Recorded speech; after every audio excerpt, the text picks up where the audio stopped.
Sana'y patuloy ninyong suportahan ang ating channel mga Kamanwu Tribe at mag-subscribe at like para tulong na lang po sa ating channel. Like, comment, share and subscribe for more videos. Sa gitna ng kalsadang nababalutan ng anino ng mga ugat ni Yuzio, tuluyan nang nagkaharap ang komandante ng Federasyon at ang Demon Ball, isa sa siyam na mababangis na pinuno ni Yuzio. Ang dambuhalang anyo ng Demon Ball, na may matatalim na sungay at nagliliyab na mga mata, ay hamarang sa harap ng general, nagpapakita ng kanyang kahindik-hindik na presensya. Ang general, bagamat nabigla sa lakas ng kalaban, ay naghanda. Ang kanyang mga kamao ay nakakuyom, ang bawat ugat sa kanyang braso ay bakas, at ang kanyang buong pagkatao ay nagpapahiwatig ng determinasyong lumaban, sa kabila ng laki at kapangyarihan ng Demon Ball. Hindi siya uurong. Handa siyang harapin ang panganib para sa kapakanan ng kanyang mga kababayan. Sa gitna ng kanyang matinding takot at pagkabigla sa harap ng Demon Ball, mabilis na nakabawi ang general. Nagawa niyang pigilan ang sarili mula sa pag-atres, at sa halip ay sinubukan niyang magsalita. Wait a minute, halos pabulong niyang sinabi, bago niya lakasan ang kanyang boses, "We came to negotiate." Pilit niyang ipinakita ang kanilang layunin, sa kabila ng pagkalumpo ng takot sa kanyang buong katawan. Sa pagkagulat ng general, biglang nagsalita ang Demon Ball, ang kanyang boses ay malalim at nagpakilabot, "Sumama ka sa akin." Ang utos ay direkta, at nagdulot ng mas matinding pagkabigla sa general. Nakatingin siya sa nilalang, ang kanyang mata ay nanlalaki, at halos hindi makapaniwala sa kanyang narinig. Sa loob ng isip ng general, isang tanong ang umalingaw-ngaw, na may halong pagkamangha at takot, makakapagsalita ba ang baka na ito ng wika ng tao? Ang kanyang utak ay nagproproseso pa rin sa hindi kapani-paniwalang pangyayari, isang halimaw na nakikipag-usap sa wika ng tao. Ang sitwasyon ay tila mas lalong nagiging komplikado at nakakatakot sa kanyang paningin. Habang sumusunod ang general sa Demon Ball, napatingala siya sa itaas, sa mga naglalakihang ugat ni Yuzio na bumabalot sa syudad. Doon, sa tuktok ng isa sa mga ugat, sumambulat sa kanyang paningin ang isa pang nakakakilabot na nilalang, isang nine-tailed fox. Ang kanyang balahibo ay tila nagliliyab na apoy, at ang kanyang mga mata ay nagtataglay ng matalim, nagbabantang tingin na direktang tumagos sa kaluluwa ng general. Ang nine-tailed fox ay nakatingin sa general, ang kanyang mga pulang mata ay puno ng tindi at malamig na pagbabanta. Tila sinusuri nito ang bawat galaw niya, at ang bawat hibla ng kanyang balahibo ay nagpapakita ng isang kapangyarihang hindi niya pa nakikita. Ang presensya ng fox ay nagdagdag ng bigat sa paligid, nagpaparamdam sa general na siya ay nasa teritoryo ng mga nilalang na lampas sa kanyang pangunawa at lakas. Hindi lamang ang Demon Ball ang kanyang kahaharapin, kundi pati na rin ang iba pang mga general ni Yuzio na handang magpakita ng kanilang dominasyon. Naramdaman ng general ang bigat ng sitwasyon at ang kalabisan ng kapangyarihan sa paligid niya. Sa kanyang isipan, nagkaroon siya ng biglaang pagkabigla at pagsisisi. Ano ang iniisip ko kanina? Ang kanyang mga naunang pag-aakala ay tila lumipad na sa hangin. Napagtanto niya na ang sitwasyon ay mas malala kaysa sa kanyang inasahan, at ang panganib ay mas malaki. Habang patuloy siyang naglalakad, dinig na dinig ng general ang samut-saring tunog mula sa mga alagad ni Yuzio na nakapalibot sa kanila. Chirp, chirp, ang tili ng ilang nilalang, na tila mga ibong nagpapakita ng kanilang kasiyahan. Roar, ang nagmumula naman sa mga dambuhalang nilalang, na may halong kapangyarihan at pagbabanta. Mayroon ding quack, na nagpapahiwatig ng iba't ibang uri ng mga halimaw na naroroon. Ang bawat tunog ay may halong pangungutya at pagkasabik, tila sila ay nagdiriwang sa kanilang dominasyon at sa pagdating ng bisita mula sa federasyon. Ang ingay ng mga halimaw ay nagpatindi sa tensyon at nagpabigat sa loob ng general. Habang patuloy na sinusundan ng general ang Demon Ball, isa-isang bumulaga sa kanyang paningin ang iba pang nakakapangilabot na pinuno sa ilalim ni Yuzio. Sa isang bahagi ng kalsada, tila nagtatangkang harangan ang kanyang daraanan, nakita niya ang Queen Mantis, ang ina ni Blade, na may matatalim na paa at mapanlinlang na galaw. Kasama niya ang isang nilalang, ang Queen Ant na nagpapakita ng presensyang puno ng kapangyarihan. Sa kanilang tabi, ang dambuhalang King Boar ay nakatayo ng buong pagmamalaki, ang kanyang mga pangil ay nagbabanta. Ang King Boar ay umalingaw sa hangin, nagpaparamdam sa general na halos walang paraan upang siya ay makatakas mula sa kanilang mahigpit na kontrol. Sa kabilang banda, sa ilalim ng mga ugat ni Yuzio, nakita rin ng general ang dalawang dambuhalang nilalang na Katek at takot ang presensya, ang mutated mammoth na si Glacier at ang mutant tyrant dragon na si Haring Joe. Ang kanilang presensya ay mas lalong nagpakilabot sa general, lalo na nang makarinig siya ng quack. Mula sa iba pang maliliit na alagad ni Yuzio na nakakalat sa paligid ng mga ugat. Mayroon ding mga ahas at iba pang nilalang na lumilitaw, na nagpapahiwatig ng napakalaking bilang ng hukbo ng Demon Tree. At tila hindi pa sapat ang kanyang pagkabigla, ang mga naunang alagad ni Yuzio, ang Honey Badger, na may matalim na tingin at mabangis na anyo, ang White Tiger, na may kumikinang na puting balahibo at matatalim na kuko, at ang Wind Wolf, na tila handang umatake anumang sandali. Ang kanilang sabay-sabay na roar ay umalingaw-ngaw sa paligid, nagpakita ng kanilang walang takot na presensya at ganap na dominasyon. Ang lahat ng mga nilalang na ito ay nagpakita ng kanilang kapangyarihan at paglilingkod sa Demon Tree, na nagpatunay sa general na siya ay napapalibutan ng mga nilalang na higit sa kanyang kakayahan. Sa wakas, matapos ang nakakapangilabot na paglalakbay na napapalibutan ng mga mababangis na alagad ni Yuzio, nakarating ang general at ang kanyang mga kasama sa mismong lokasyon ng Demon Tree. Ang dambuhalang katawan ni Yuzio ay bumulaga sa kanilang harapan, ang kanyang nagliliyab na dilaw na mata ay nakatutok sa kanila, tila isang mataas na nilalang na naghihintay sa kanilang pagdating. Habang nakaharap ang general kay Yuzio, isang matinding pagkabahala ang pumasok sa kanyang isipan. Ang pawis ay tumutulo sa kanyang noo, at ang kanyang mukha ay nababalutan ng matinding pag-aalala. Ito ang Demon Tree na may napakalaking hukbo na 50,000. Nanginginig niyang naisip. Kasabay nito, naalala niya ang pinagdaanan ni General Lee, nakipaglaban si General Lee laban sa mga ganitong nilalang. Ang mga pagtatansya ng kapangyarihan ni Yuzio at ang alaala ng hirap na dinanas ng kanyang kasamahan ay bumalat sa kanya. At sa huli, tanging isang bagay ang kanyang naramdaman, ang presyong ito. Ang bigat ng sitwasyon ay lubos na bumalat sa kanya. Nagpapahiwatig ng napakalaking hamon na kanilang kinahaharap. At doon, sa ilalim ng anino ni Yuzio, nagkita ng harapan ang general ng Federasyon at ang Demon Tree. Ang general, na siyang pasimuno ng lahat ng pag-atake laban kay Yuzio, ay nakatayo ng matatag, bagamat may bahid ng pagkabahala sa kanyang mukha. Sa kabilang banda, tiningnan siya ni Yuzio ng isang masamang tingin, isang titig na puno ng galit at paghihiganti, na nagpapahiwatig ng napakalaking tensyon sa pagitan ng dalawang puwersa. Sa pagkakataong ito, walang makakatakas sa kanilang kinahaharap. Sa gitna ng mga naglalakihang ugat ni Yuzio na nagsisilbing kulungan, ang mga banihag na residente ng syudad ay nakakita ng pag-asa. Habang papalapit ang general, nagsimula silang sumigaw ng buong lakas, General ZHAO. SI General ZHAO.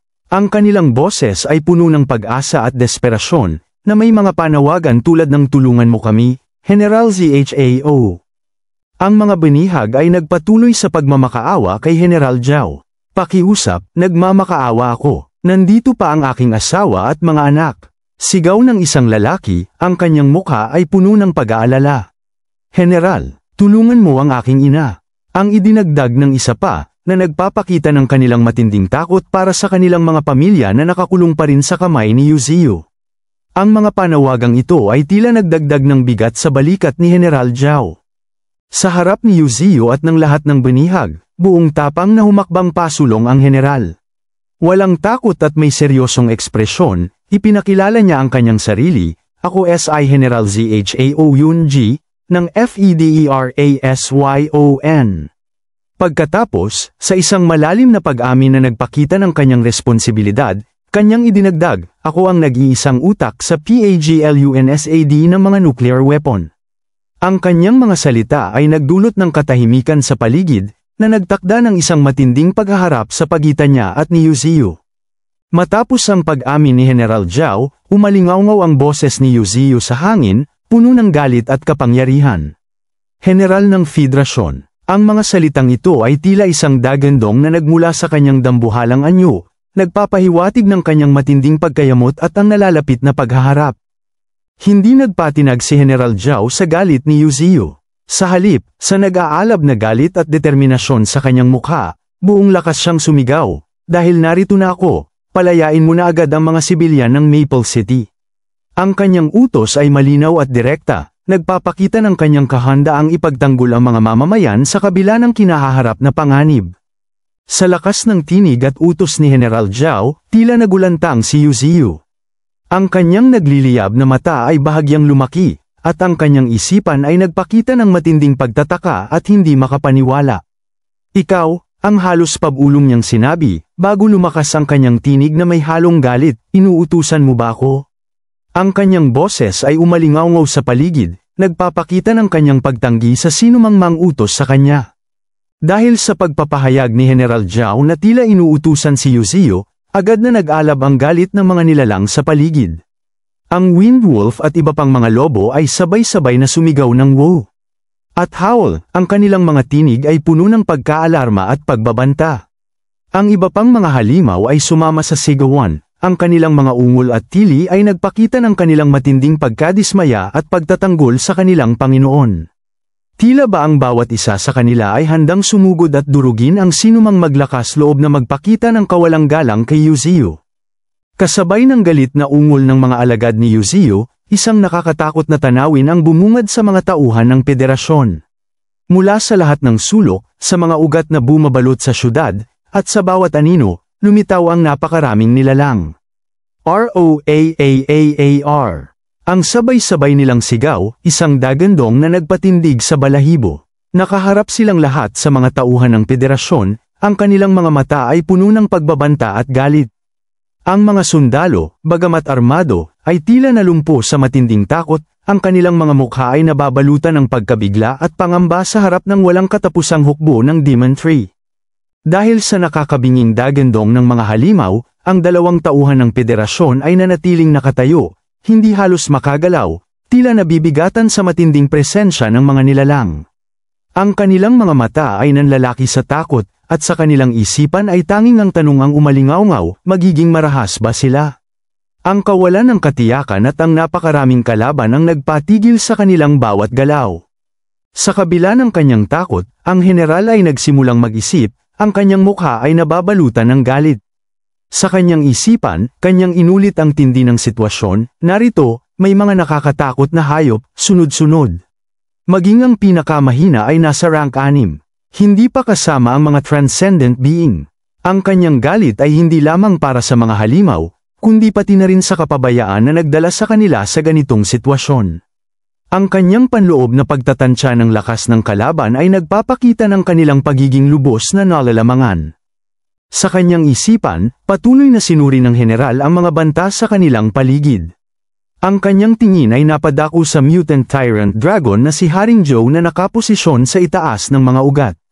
Lalo na ang dinosoro sa itaas, nanginginig niyang naisip. Kahit na tila walang pakialam at seemingly careless ang anyo nito, mayroong nakakubling panganib. Pero palagi kong nararamdaman na patuloy niya tayong binabantayan. Dagdag pa niya sa kanyang isipan, ang kanyang noo ay nakakunot sa pag-aalala. Ang nagliliyab na pulang mata ni Haring Zhou ay tila nakatutok sa kanila, kahit na tila hindi ito gumagalaw kung wala ang puno na yun.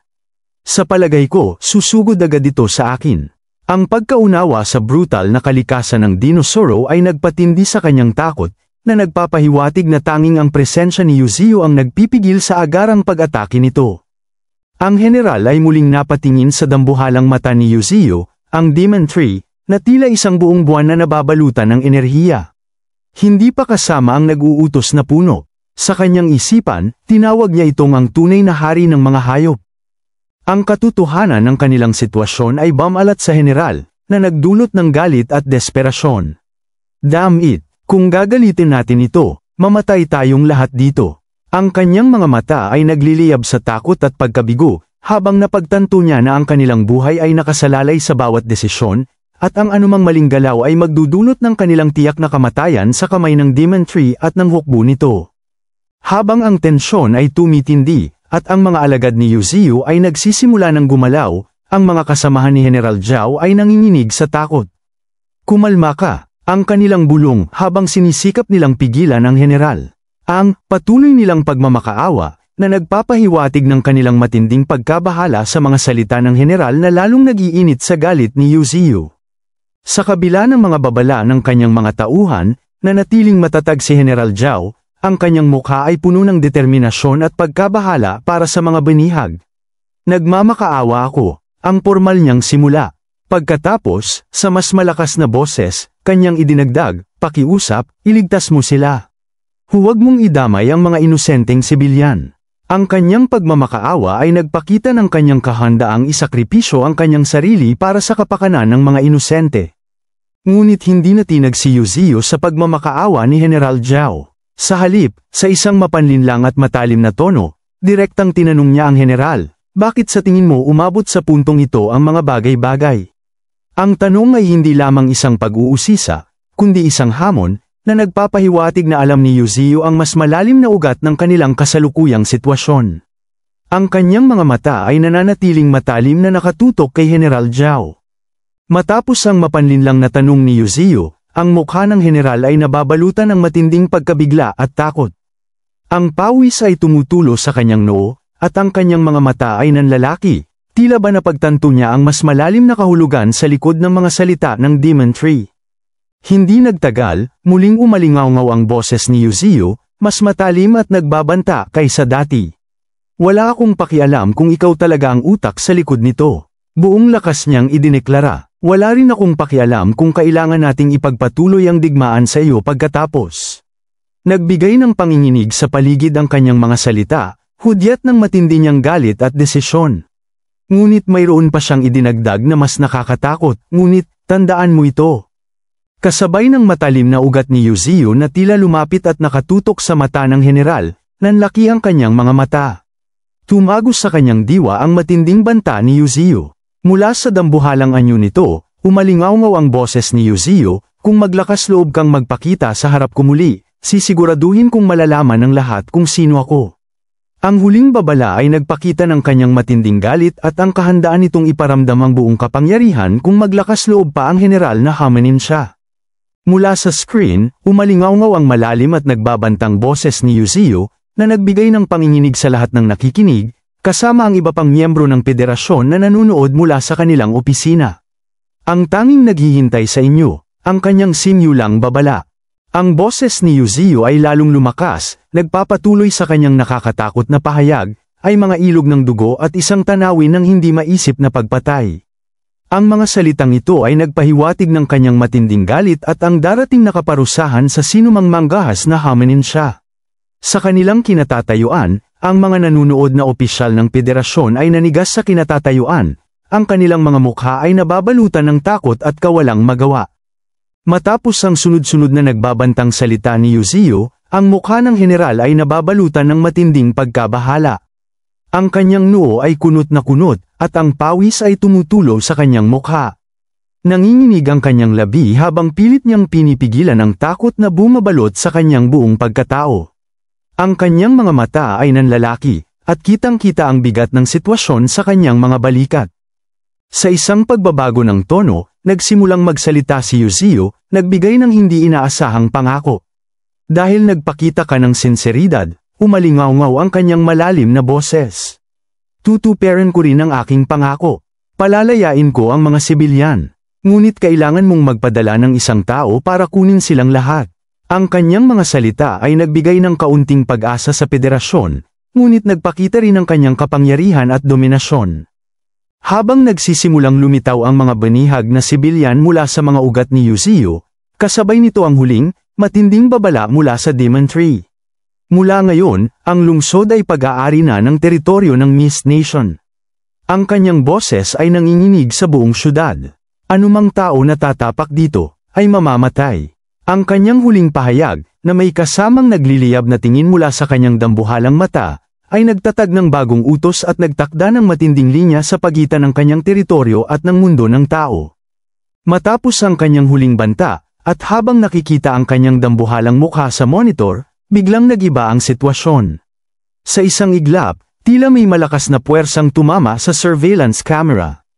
Isang malaking smack, ang umalingaw-ngaw, na sinundan ng ingay ng rustling. Ang screen ay namatay, na nagpapahiwatig na nawalan na ng signal ang camera. Hindi na nakita ang mukha ni Yu Zhiyu, at ang koneksyon sa sentro ng federasyon ay naputol. Ang lahat ay nabalot sa dilim at kawalan ng impormasyon, nag-iiwan ng malaking katanungan kung ano ang nangyari sa general at sa kanyang mga kasama. Sa loob ng opisina ng federasyon, hindi mapigil ang galit ni General Zhao. Nakakuyom ang kanyang kamao, at ang kanyang mukha ay nababalutan ng puot. Kasuklam-suklam, napakayabang, ang kanyang sigaw na nagpapakita ng kanyang paghamak sa mga salita at gawa ni Yu Ziyu. Ang Mist Nation, nakakatawa namang ideya, umalingaw-ngaw ang kanyang boses sa silid, na nagpapakita ng kanyang matinding pagtanggi sa deklarasyon ni Yu Ziyu. Sa kabila ng pagkaputol ng signal, naunawaan ng dalawang opisyal ang mensahe ni Yu Ziyu. Alam niyang nanunood tayo, bulong ng isa, ang mga salitang iyon ay malinaw na nakadirekta sa atin, idinagdag ng isa pa, na nagpapakita ng kanilang pagkabahala sa direktang banta ng Demon Tree. Isang opisyal ang nagsimulang magsalita, ang kanyang boses ay puno ng pag-aalala. Hindi lang sinaunang mga mammoth, kundi pati mga dinosauro ay nasa ilalim ng kontrol nito. Sa pagtukoy niya kina Glacier at Haring Joe, patuloy niyang inilatag ang tindi ng sitwasyon, at di mabilang na dambuhalang mga hayop. Hindi na natin kayang magdigma laban dito pa. Ang kanyang mga salita ay nagpakita ng kanilang pagiging lubos na nalalamangan sa lakas ng Demon Tree. Naglakas loob ang isa pang opisyal na pigilan si General Zhao, na tila handang sumugod. General Zhao, dapat ay pansamantala muna kayong huwag kumilos. Agad namang sumagot ang general ng na ang mukha ay puno ng pagkadismaya, na nagpapakita ng kanyang kagustuhang ipagpatuloy ang laban. Patuloy ang opisyal sa pagpapaliwanag ng kanilang sitwasyon. Mayroon tayong sanga-sanggang grupo ng lobo sa talampas, at mga nilalang dagat na nakapalibot sa baybayin. Ang kanyang boses ay seryoso, at ang kanyang mga mata ay puno ng pag-aalala habang inilatag niya ang mga banta sa lahat ng panig. At mayroon din ang Mist Nation na nasa loobin. Ngayon, napapalibutan na ang buong bansa sa lahat ng panig. Patuloy ng opisyal, ang kanyang tinig ay halos pabulong. Sa ngayon, pwede pa tayong makipagnegosasyon sa puno. Ang kanilang sitwasyon ay tila walang pag-asa, at ang negosasyon ang tanging nakikita nilang paraan para makaligtas. Sa huling pagtatangka na pigilan si General Zhao, ang opisyal ay nagpahayag ng desperadong babala. Hindi natin kayang matalo, malakas niyang idineklara na nagpapahiwatig ng napakalaking panganib. Dapat kang umurong. Ang kanyang mga salita ay tila isang huling hiling kay General Zhao na isantabi muna ang kanyang galit para sa kapakanan ng lahat. Sa bigat ng mga salita ng kanyang mga kasamahan at ang napagtanto niyang tindi ng kanilang sitwasyon, napilitan si General Zhao na sumunod. Makita ang kanyang mukha na nababalutan ng panlulumo at pagkabahala, habang siya ay naglalakad papalayo. Tila ba pinipilit niyang tanggapin ang katotohanang kinailangan nilang umatras at maghanap ng ibang paraan, sa kabila ng kanyang sariling kagustuhang lumaban. Ang kanyang pagtalikod ay isang tanda ng kanilang pansamantalang pagkatalo sa harap ng kapangyarihan ng Demon Tree. Matapos ang lahat ng banta at mga babala mula kay Yu Ziyu, wala nang nagawa ang federasyon kundi ang umatras. Makita ang hanay ng mga sasakyang militar na bumibiyahe palayo sa dambuhalang anyo ng Demon Tree na bumabalot sa city. Ang mga ugat ni Yu Ziyu ay nanatiling nakatayo bilang bantay, nagpapahiwatig ng tuluyan itong pag-angkin sa syudad. Ito ang tahimik na pagtanggap ng federasyon sa bagong kaayusan na itinakda ng makapangyarihang Demon Tree. Habang umaatres ang mga tao, makikita ang mga mata ni Yu Ziyu. Sa loob ng kanyang malalim na pag-iisip, nagsimulang magsalita si Yu Ziyu, ang kanyang tinig ay puno ng kasiyahan at tagumpay. Sa wakas, nalinis na ang lahat. Ang kanyang mga salita ay nagpapakita ng kanyang pagtagumpay sa pagtataboy sa mga tao at ang pagtatatag ng kanyang teritoryo. Sa hinaharap, hindi na tayo guguluhin ng mga tao. Ang kanyang pangungusap ay nagbigay ng katiyakan sa kanyang kapangyarihan at pagkontrol sa lungsod. Pagkatapos, tila may inutos si Yu Ziyu. Sa eksenang ito, makikita ang dambuhalang puno na may nagniningning na mata, habang kinakausap nito ang isang malaking unggoy na may puting balahibo at matatalim na ngipin. Ang lungsod na ito ay iaasa ko sa iyo at sa iyong pinuno ng grupo ng mga unggoy para bantayan. Malakas na pahayag ni Yu Ziyu, na nagtalaga sa pinuno ng mga unggoy bilang bagong tagapagtanggol ng lungsod. At sinagot siya ng pinuno ng mga unggoy ng oo, na may paggalang sa kanyang Panginoon. Si Qinggang, isa sa mga tauhan ni Yu Ziyu, ay makikita sa kalsada, na tila nag-uulat. Master, yun lang ang kinuha kong mga supply. Ang kanyang mga salita ay nagpahiwatig na mayroon pa silang kakulangan sa mga kagamitan. Marami pa ang hindi pa nailipat. Bilang tugon sa ulat ni Qinggang, sinabi ni Yuzhiyu sa kanyang mga alagad na may oras pa para dahan-daang magpatuloy. Ito ang utos ni Yuzhiyu, na nagpapahiwatig ng unti-unting paglipat ng mga supply sa bagong teritoryo. Hayaan na natin yan sa ngayon. Pagkatapos marinig ang utos ni Yuzhiyu, makikita ang paggalaw ng iba't ibang nilalang sa pangunguna ni Qinggang, habang sinasabi nito, "Tara na." Ang kanilang pagbalik ay nagpapakita ng kanilang pagsunod sa utos ng Demon Tree. Babalik tayo sa kabundukan. Ang eksena ay nagpapakita ng unti-unting pag-alis ni Yuzhiyu. Ito ay nagpapahiwatig na tuluyan nang ang umalis si Yuzhiyu mula sa lungsod, iniiwan ito sa pangangalaga ng mga unggoy. Ang kanyang pag-alis ay nagtatapos sa direktang presensya niya sa syudad, ngunit ang kanyang kapangyarihan ay nananatili.